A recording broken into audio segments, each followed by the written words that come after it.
We came, we saw, we kicked its ass. So, were there any kind of concerns going into the sequel? Because this is your first sequel, having been on the back of kind of films that have ended up having sequels, but not with me. You at the helm, yeah. It's very daunting doing a sequel because people want you to do more of what they loved, but they don't want you to do more of what they loved. You know, it's a balancing act that you don't want to be too repetitive or too safe. And people said they liked Kingsman because it was original. Being original twice is not easy. It's like, you know, a funny joke ain't that funny the second time. So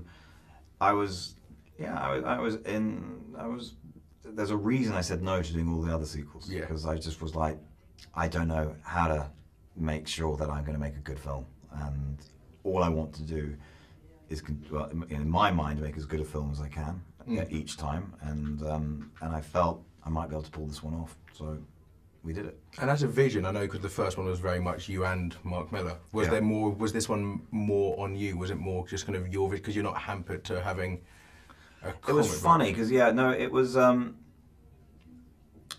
I wrote the script with Jane, and I said, Mark, do you want to read it? He's like, yeah, the usual Mark stuff. Yeah, I'm going to read it. And he didn't bother reading it, and because I don't know why I have to ask him.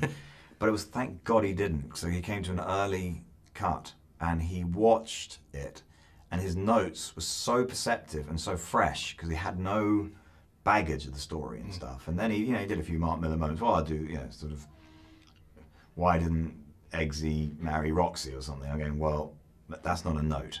I can't do anything about that on this one. But his notes were 90% really brilliant and helped the film a lot. And Mark's a very clever man, very clever guy. And was there always the aim to kind of expand it to the US because it worked so perfectly in that regard? No, it was, Kingsman 1 was a celebration of Britannia. Yeah.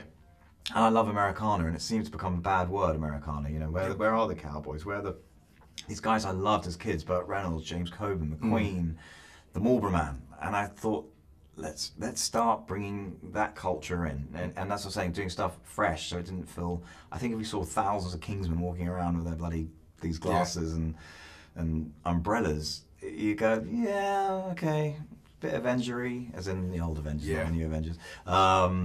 So I wanted to play. I love America, I really do. So I wanted to play in that sandbox. And that's where the casting of Jeff Bridges, because my favourite films are like Thunderbolt and Lightfoot and The Last Picture Show. So he is the grand celebration of 70s Americana. Oh, tell me about it! I can believe I've worked with him. I just did Sky Sports, and I was playing football with him. I was like, oh man, you can't make this up. For living the dream. Yeah, yeah.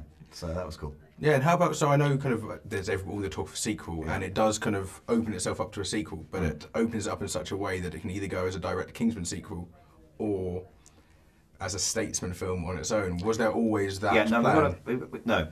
Well, no, I think we need to end the trilogy, right now, first of all. And it really, there's a real payoff to everything that's been set up in this film, all planned. And so my instinct is we do that, and then, firstly, if this film's a hit, we do it, so people want another one. And then after that, see what the temperature is, because obviously we could do. I think we could have such much. A Statesman movie would be fantastic. Oh, yeah. With these guys together on an American mission. So hopefully this will work. If it does, it will spawn a lot more. Yeah.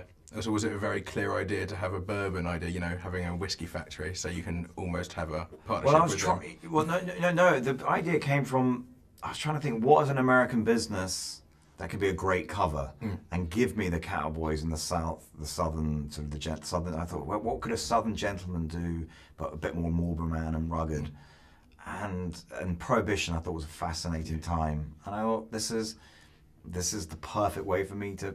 That was my entry point. So I wasn't sitting thinking, oh my God, let's make a whiskey. As much as I'm enjoying it, and it's delicious. Yeah, it's very good, I must admit. Yeah, I've drunk way too much. I'm feeling a bit hungover today. But last night was fun. It's story comes first, and I was giggling at the idea of the boss being called Champ because champagne doesn't really sound great, and Agent Tequila whiskey, and then ginger ale that mixes, that's Merlin. It made me giggle, and then so I put it in the script, and it worked, thank God. I've got one last question. Yeah. I remember watching Stardust as a kid, and I've now watched Stardust like And then you twice grew a beard. year. And I grew a beard. Yeah. Just one day I sneezed and it was here. Yeah. And I adore Stardust, and I know it's been a decade on. Did you ever imagine it having the sort of Princess Bride legacy it now has? Because people always... It's an kind of have it in the ironic same question, circle. and it's a good question for the following reason. So when I made the movie, when they showed me the marketing materials, it was literally, they turned it into Lord of the Rings. Yeah. And I was like, I've made Princess Bride, okay? And you're going to love that. And their answer to me was, Princess Bride tanked.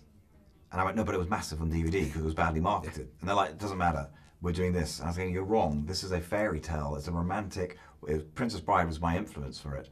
So it's weird, it's sort of become the Princess Bride that, in England it did very well in the cinema, but the rest of the world it didn't. But the DVD sales, it's become an evergreen title. And I'm really proud of the movie. You know, I haven't seen it for a long time. It's still brilliant. I'm glad you liked it. It means you got a heart.